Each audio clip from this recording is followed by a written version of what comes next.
Sa ibang balita, nagpaabot ng pakikiramay ang Department of Migrant Workers sa pagpanaw ng OFW caregiver na si Leah Mosquera, bunsod ng Iranian missile attack sa Israel noong June 15.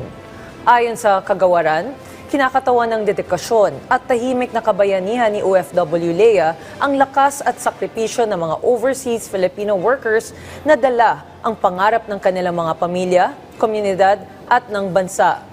Bilang pagtugon sa direktiba ni Pangulong Ferdinand Marcos R. Marcos Jr., nakipag-ugnayan na ang DMW-OWA sa Embahada ng Pilipinas sa Tel Aviv. Para sagutin ang mga gastos sa pagpapauwi sa labi ng OFW, maging ang pagpapalibing dito, bibigyan din ng pamahalaan bibigyan ng tulong pinansyal ang pamilya ni Mosquera at ang travel expenses sa pag-uwi ng kanyang kapatid na kapwa Israel caregiver.